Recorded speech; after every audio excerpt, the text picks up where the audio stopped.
terminal ng bus. At kapag may gera, nagsisilbi din itong shelter ng mga tao. Hindi ko inakala na magulo, marumi, at nakakaligaw yung loob. Tuwing merong kaguluhan o gera, ito ay nagiging isang shelter dahil nakadesign talaga to para maging nuclear bomb shelter at kayang magtago ng up to 16,000 people. Hi be, welcome sa Annunciation Church dito be sa Nazareth. Ito siya sabi nila ang lugar ng bahay ni Mama Mary kung saan siya binalitaan ni Angel Gabriel.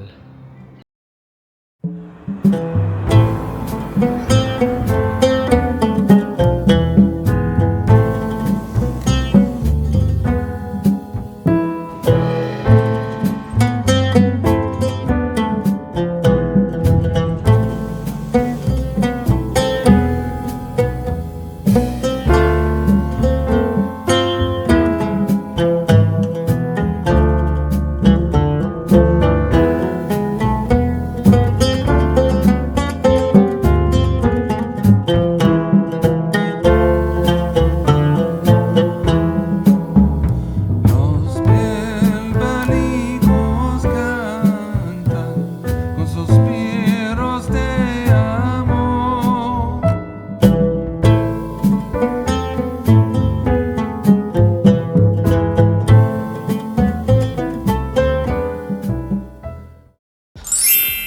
Hi there, it's si Francis Canadian. Welcome back to my channel. So, for today's video, good morning. Maaga na naman ako gumising pero tanghali na ako lumabas. Yun totoo. Alas 9 pasado, I think. Or alas 9 ba? O alas 8 pa lang. Pero gumising ako 5:30. Ganun ako kabagal kumilos these days. Nakakainis. So, for today's video, nagpanic pa ako kanina kasi nawawala yung camera ko. Kala ko naiwan ko somewhere. And eventually, nahanap ko din naman. Alert, alert. Kasi sabi ko, oh my God, mawawalan ako ng bagong camera na naman. So, for today's video, papunta ako ngayon sa bus terminal. Dahil mula sa bus terminal or bus station, pupunta ako ng Nazareth. Hindi ko pa alam paano, pero basta yon. Merong sakayan dito papuntang somewhere. Then from there, hindi ko pa nga alam kung bukas dito yung mga ano. Wala akong cash. Cash ko dito para mga 30 shekels lang. So, sarado pa yung mga tindahan. Gusto ko sana ipakita sa inyo yung mga Filipino store dito. Dahil karamihan dito, mga Filipino store. Kasi nagulat talaga ako. I guess, mamayang gabi na lang. Ito be yung terminal ng bus. At kapag may gera, nagsisilbi din itong shelter ng mga tao. May mga pullover rin sila dito actually. Sabi lang talaga ako, no?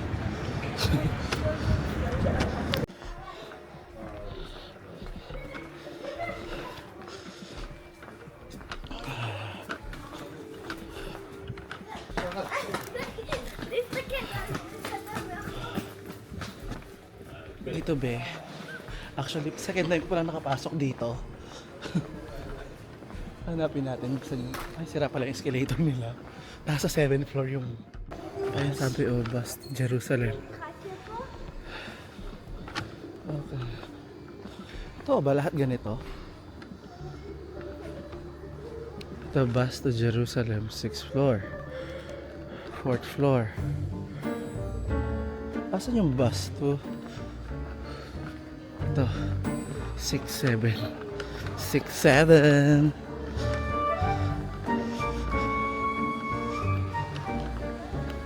Ayun.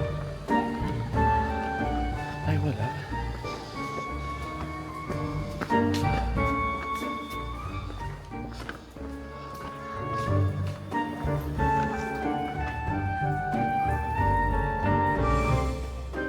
Okay, in fairness, nakakalito guys. So kailangan umakyat ng 5 ata para magpunta sa 6, 7. Alam mo, nakakalito. Para akong nasa maze.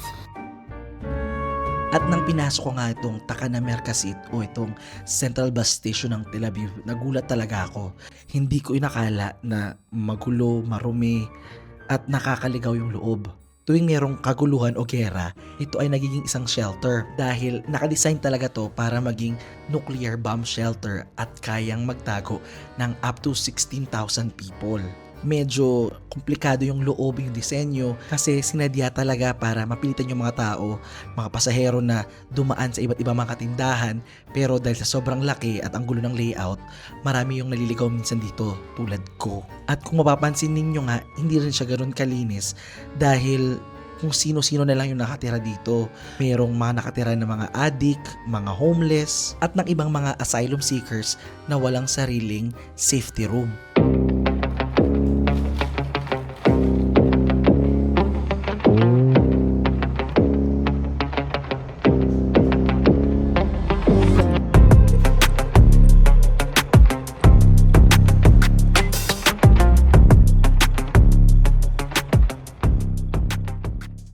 Since I've been traveling a lot, napaisip talaga ako how important it is to stay connected with my family back home. Especially for Filipinos abroad, lalo na sa US. Filipinos work hard because they want to support their loved ones back home. That's why I want to share something with you.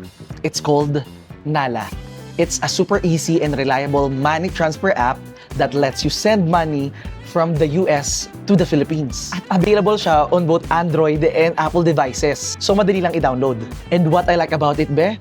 Zero transfer fees. Walang extra charges.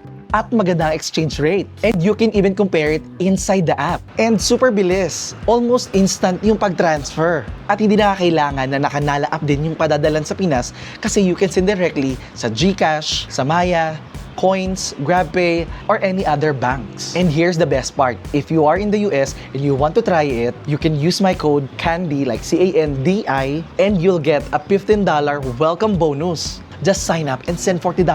You can download the app using the link in my bio, or you can use this QR code. So if you want an easy way to support your family back home, check out Nala. Because Nala sends love home.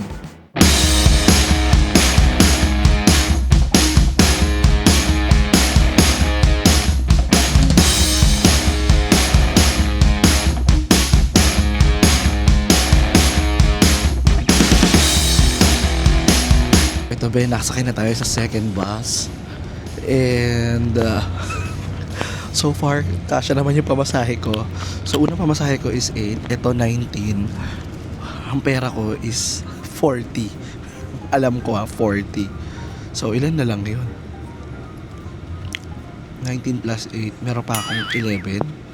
Siguro kasya pa naman yung kakarating pa ako. Sana. Pag hindi, tignan lang natin anong gagawin ni Francis Candy.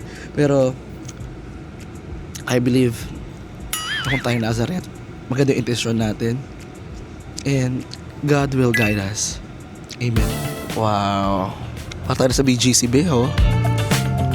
So itong sinasakyan nating bus, it's an interstate bus na tatagal tayo ng 1 hour and 43 mga almost 2 hours. Ang layo. Kasi nagbagal-bagal ako kanina eh. Nagpanik talaga kasi ako. Akala ko nawala yung camera ko. Kaya nasira yung schedule ko. Supposedly dapat 2 ride lang. Kaso naiwan ako ng bus. Kaya ito, long ride tayo. Kaya mas mainit sa loob ng bus nila. Welcome to the economic hub of Israel, Tel Aviv. Ito guys yung bus natin habang wala pang tao. Uso sa kanila lagi lahat mayroong mga saksakan ng charger. Ayan, ganyan. So, mamaya ko na kayo chichikahin. Check ko muna yung mga tao sa... pabantayan ko muna yung sarili ko. Mag-focus muna ako sa biyahe ko. Mamaya, pag meron ako sabihin, mag-chichika ako. Kung napapansin nyo dito, ang daming mga parang sundalo, diba? Parang yung mga boys and girls dito, boys and girls, meron silang military service for 3 years. So, sabi ko, bakit gano'n? Hindi naman ako nagbabody shame, no? Pero bakit sabi ko, may mga sundalong matataba. Hindi ako nagbabody shame, ha? Kasi parang, di ba, ang alam ko mahigpit nga sa atin yung ganyan. Sabi ko, wait. And then, na-realize ko, hindi na ako magawa ng judgment or any joke o walang body shame, eh. Na-realize ko, o nga pala, meron nga pala silang military service. So, required sa kanila na lahat ng babae at lalaki at the age of 18 na pumasok sa military. So, luckily tayo, wala tayo ngayon sa Pilipinas. ROTC lang at saka, hindi ko alam kung CWATS pa ba yung term. Basta yon. Yun yung ginawa ko. See what's linis-linis. Community service. At sa aking ang biyahe bay papuntang Nazareth, na-appreciate ko talaga yung ganda ng kanilang bansa. Ang ganda ng view ng dagat, ang ganda ng view ng farm, at nakakamangha lang. Napapaisip lang ako na ito yung lugar na pinangako ng Diyos at ngayon ay namang problema sa kaguluhan ng gera.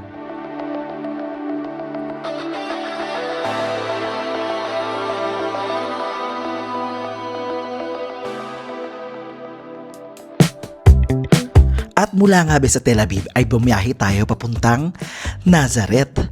At dito be, mali talaga yung aking nadaanan dahil hindi naman to yung tamang sakayan. Pero syempre as Francis, experimental tayo.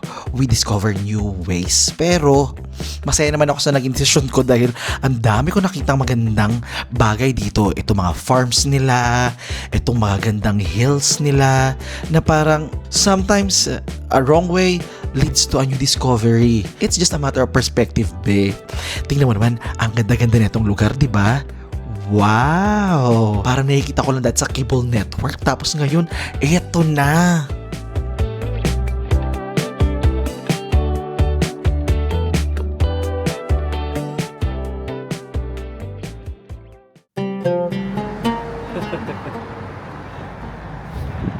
Good.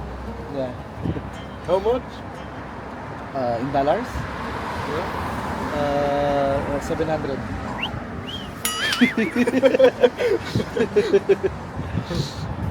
So ayan guys, ngayon papunta na tayo. Dito na tayo ngayon sa may Nazareth-ish na ata. Basta papunta tayo. Isang sakay na lang, andun na tayo.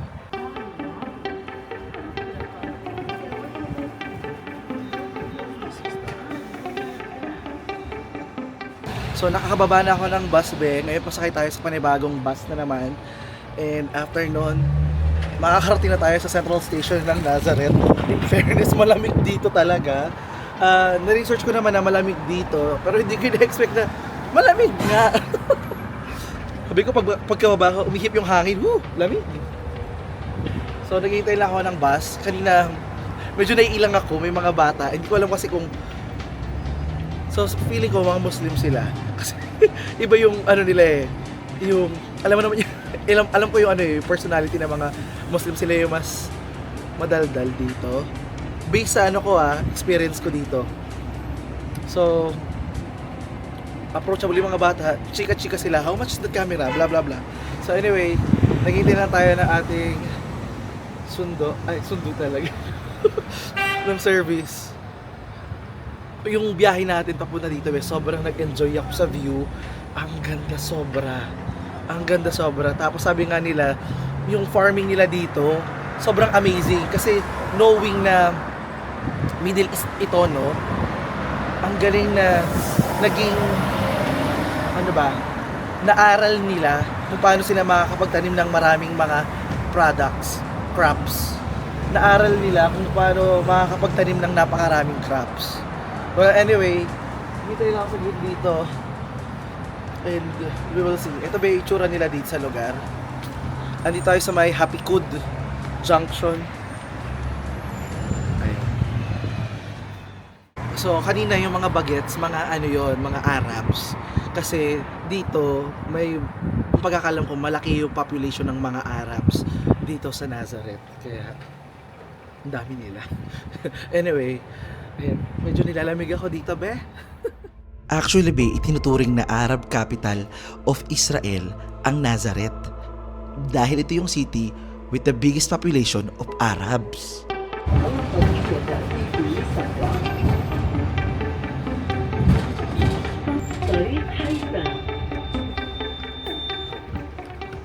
Ayon ba sa Biblia, kahit pinanganak si Jesus sa Bethlehem, sa Nazareth talaga siya lumaki kasama ang kanyang mga magulang na si Maria at Jose. Kaya nga siya tinawag na Jesus of Nazareth, di ba? At dito rin ba sa Nazareth ba matatagpuan ang Basilica of the Annunciation. Dito nakatayo ang isa sa pinakamalaking simbahan sa buong Middle East at pinaniniwalaan na ito ang lugar kung saan ibinalita ng Anghel Gabriel kay Maria ang pagdadalang tao niya.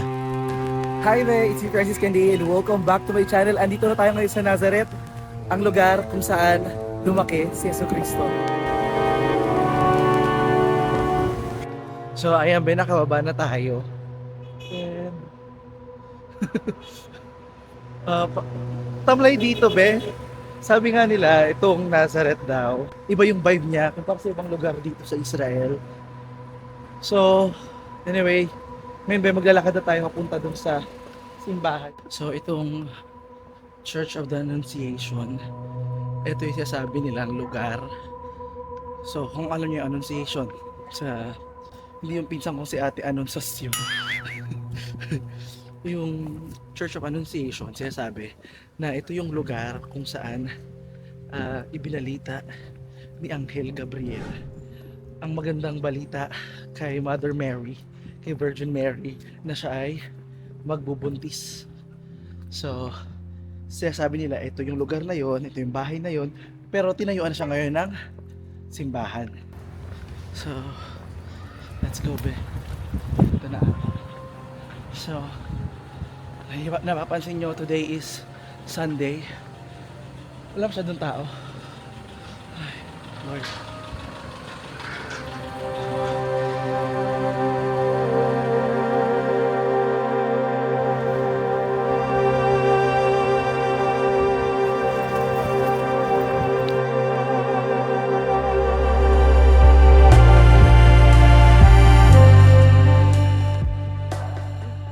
Siyempre, be, kung hindi nyo alam, Nazareth, dito si Jesus lumaki. Diba, pinanganak sa Bethlehem, pero yung adult life niya, hindi naman adult life. Basta pinanganak siya, nagpunta sila dito, tapos basta dito siya nabuhay ng mas matagal. Yun ang pagkakaalam ko. Sa mga mas maraming alam dyan about sa Bible, sa life ni Jesus Christ, please educate us in the comment section, okay? May pasok tayo, be. So ito, be, timing lang tayo. Papasok tayo sa loob ngayon ng church.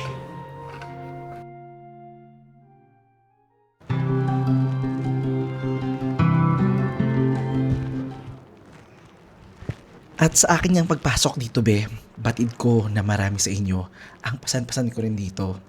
Dala-dala ko rin ang mga panalangin ninyo. Tulad ninyo, nandito ako para sabihin sa Panginoon kung ano yung mga nilalaman ng puso ko. Mula sa aking pagsisisi sa mga bagay na aking nagawa at mga bagay na hindi ko nagawa. Hanggang sa pasasalamat sa lahat ng bagay na aking tinatamasa, lahat ng biyaya at lahat ng kanyang pagpapala. Mula sa pagbangon ko araw-araw, sa pagkain na kinakain ko araw-araw, sa higaan, sa bahay, sa kwarto na aking tinutuluyan, at sa lahat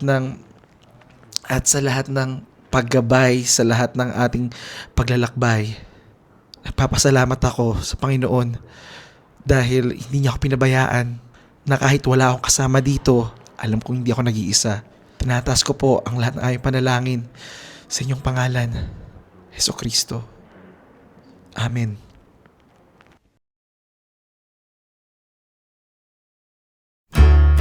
Sa paligid nga ng Basilica of the Annunciation, makikita mo ang napakaraming musik o mga artwork na nagpapakita kay Mama Mary at sa Holy Family ng iba't ibang imahe. Ang lahat ng ito, be, ay regalo mula sa iba't ibang bansa na nagsisimbolo ng kanilang debosyon para kay Maria. Sa bawat kultura, may sariling interpretasyon sila. Makikita mo dito yung Mama Mary na nakasuot ng traditional na outfit ng pang Vietnamese o kaya naman yung Mama Mary na mukhang Japanese. At syempre, hindi tayo magpapatalo.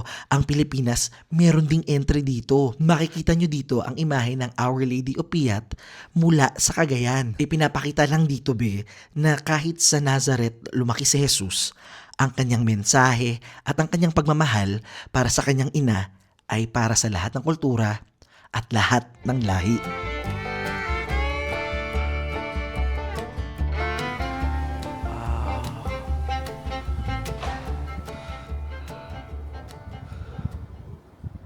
dito nga mismo be sa tabi o sa mismong ilalim ng Basilica ng Annunciation ay yung mga labi ng sinaunang Nazareth at yung sinaunang simbahan dito na itinayo pa nung Byzantine era.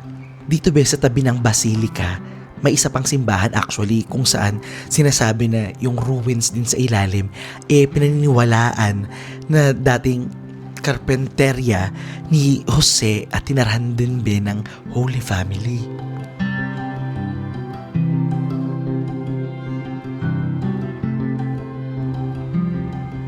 Ito guys yung loob nung simbahan na pinasok natin. Itong simbahan na to, yung simbahan na to, okay, tingin. Ayun, malaki siya actually, oh. Ayun siya. Tapos ito yung loob niya. Pinuntahan natin dito kanina, dito ako nag-pray sa may harap ng grotto. At siya sabi nila ang lugar ng bahay ni Mama Mary kung saan siya binalitaan ni Angel Gabriel. Tapos tinayuan nila ng simbahan. Wow.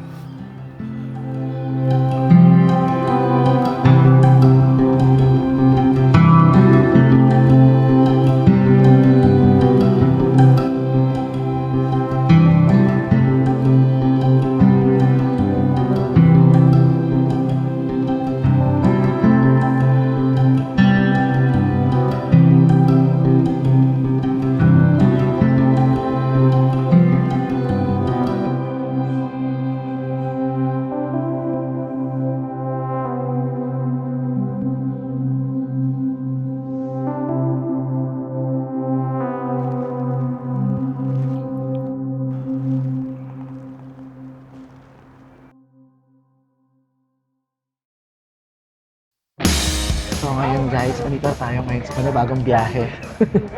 Ngayon naman pupunta ako sa Tiberias para makaabot naman ako sa Sea of Galilee at makakain doon ng tilapia. Siyempre, ano yun biblical yun special yun. Kahit tilapia lang yun, iba yun. So, pupunta ako ngayon doon. Hindi ko alam kung paano ako uuwi. Ngayon na-stress ako sa RAVCAP card ko, diba? Kasi hindi ko alam paano mag-top up. Pwede pala mag-top up sa phone. Kailangan mo lang i-download yung RAVCAP na app. Tapos, super dali lang yan. Sundan mo lang yung instruction niya sa screen. Download mo, patok mo yung card sa phone mo. Tapos, pwede mo na siyang loadan, bayaran. Okay, perfect. Kaya dito na ako ngayon. Confident na ako. Makaka-uwi ako. Hindi ko alam kung merong available ba sa hanggang oras. Pero maaga ako uwi.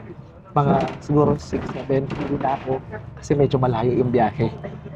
And I'm just thankful I was able to get here. So happy. Thank you, Lord. Thank you so much.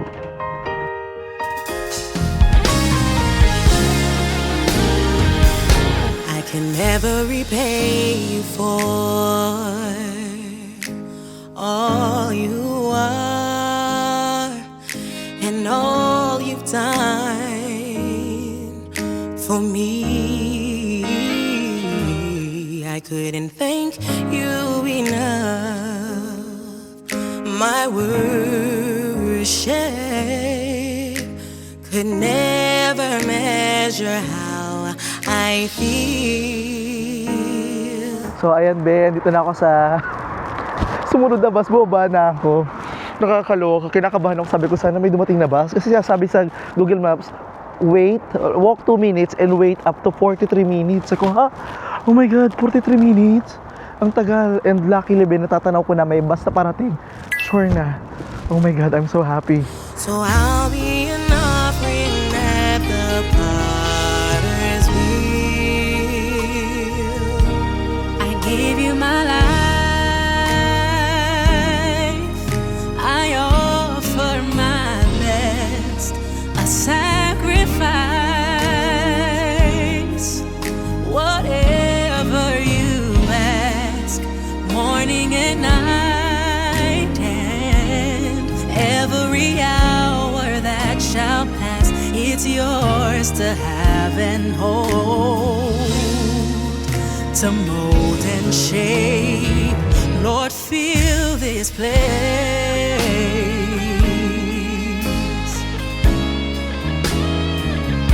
So fill this place.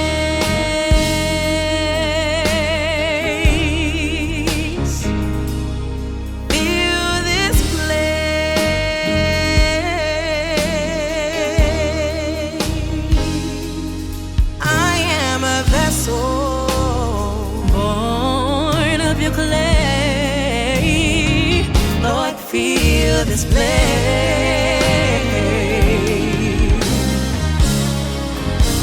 I can never we're all you are, and all you've done so much for me, so much for me. I couldn't praise you enough. Couldn't praise you enough. My worship, it can never measure how I feel. Can never measure how I feel. Be, sorry, hindi ko kinaya. Bumaba talaga ako. Sabi ko, I have to go down. Ano ba tagal dito? Sobrang ganda ng view. Wala pang tawiran dito. Gusto ko pumunta sa kabilang side. Wow. Ayun na, be. Ang Sea of Galilee. Hindi ko alam kung tama o mali yung decision kong bumaba.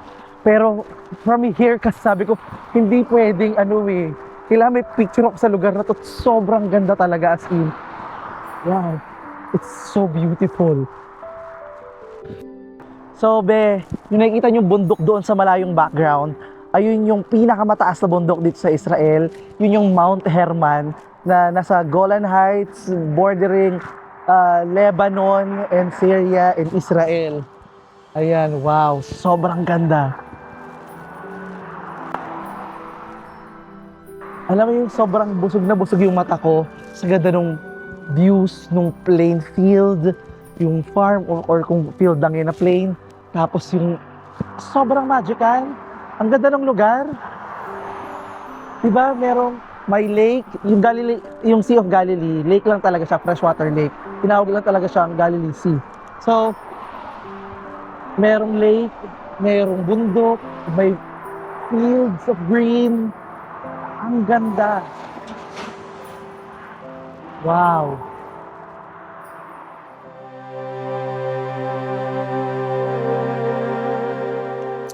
At ito na nga be, ang Sea of Galilee na isa sa pinakamahalagang lugar sa Biblia.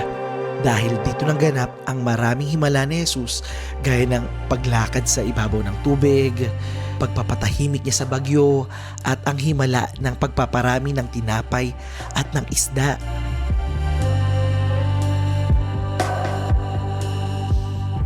Yeah, hey babe, finally made it here in the Sea of Galilee dito sa Israel. Wow!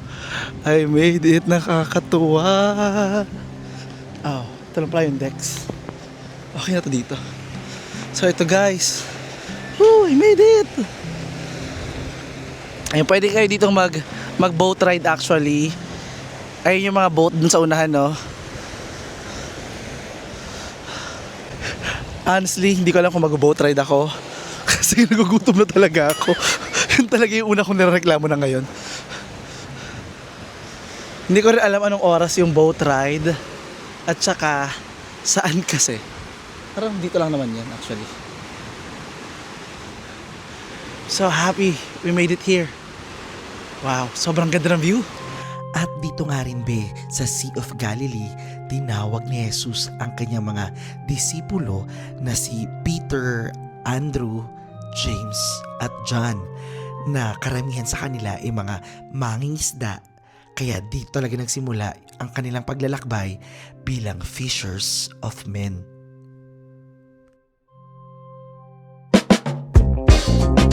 At syempre be, hindi natin pwede mapalampas ang pagbisita natin dito sa Sea of Galilee nang hindi nakakatsibog ng kanilang mga pagkain. So ayan, be, dito na tayo at kakain muna tayo dito. Meron tayong tahina, meron tayong salad nila, and meron tayong pita. So kakain muna tayo dito dahil nagutom na talaga ako. Nakakaloka ang kalaban dito, hangin. Pero carry lang, minsan lang tayo magpunta dito. Let's enjoy the hangin. Hindi ko alam ano yung way nila pagkain nito, no? Kung siyasasalan ba nila, pinapalaman nila. It's really good. Tikman natin ito kanilang coleslaw.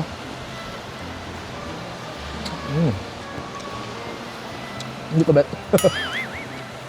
Ano, try natin. Ano ba to? Hindi ko rin bet. Nartutahin na nila, guys.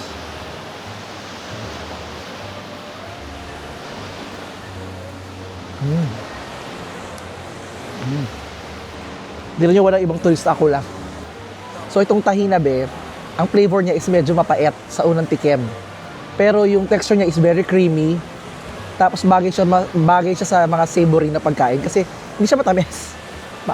Papait-pait.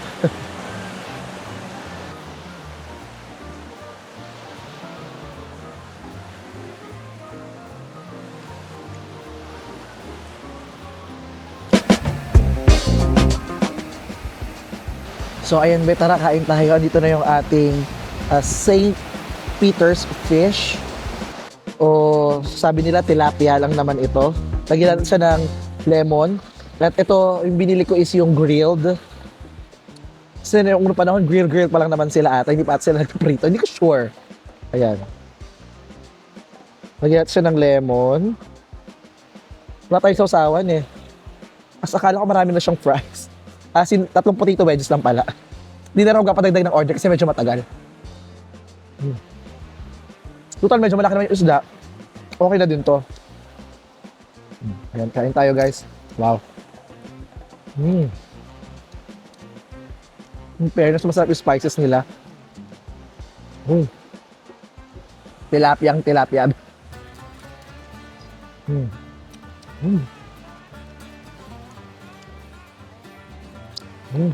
Kinamay ko na talaga, guys.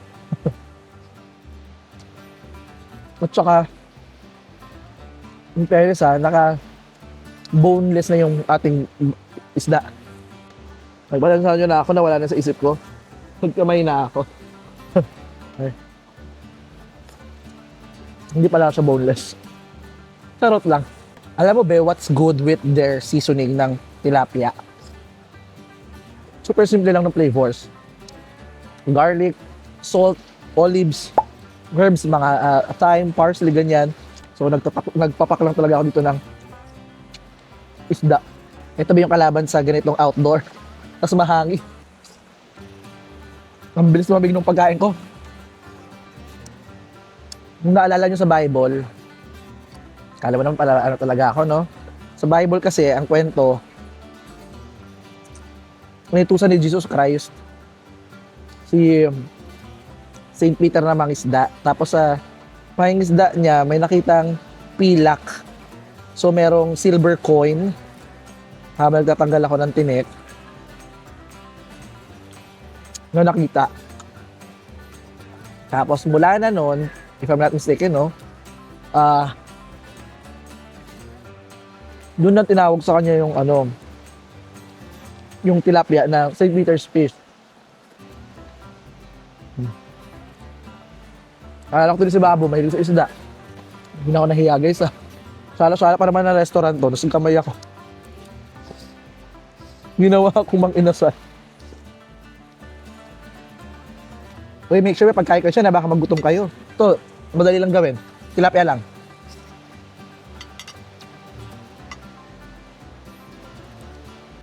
In fairness, ang sarap ng spices talaga nila. Gawin lang siya pero nakakabusog siya ba eh. Wow. I'm so happy. I'm so happy.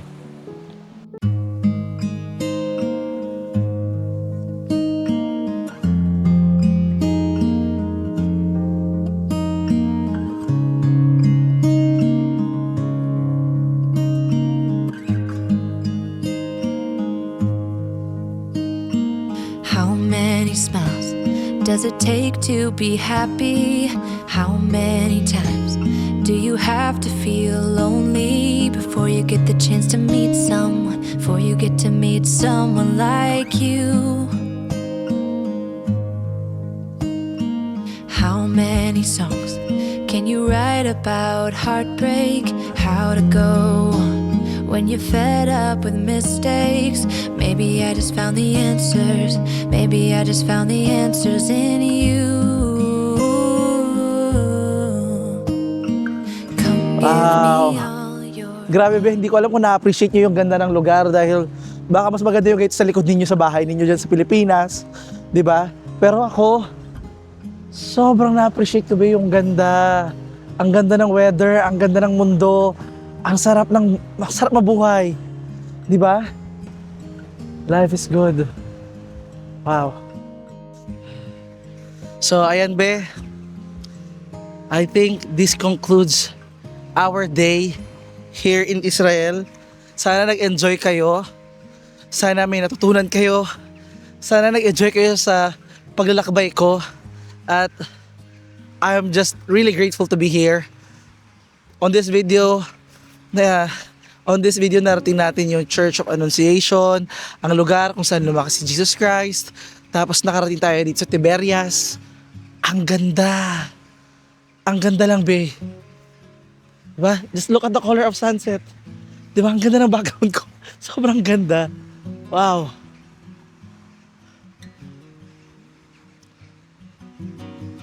I'm so grateful na nakarating ako dito. Sobrang grateful ako na nakarating ako dito. Tas yung planning ko lang dito. Walang planning actually. Kaninang kagabi, nag-decide lang ako na pupunta ako dito. Tapos, nagpunta ako dito. Hindi nga planado yung lahat di ba? Parang step by step. Like, just trust the process, we'll get there. And, nung una, nag-iisip ko na baka hindi ako mag-enjoy. Yet, sobra ako nag-enjoy, be. Kung napansin nyo, in the past,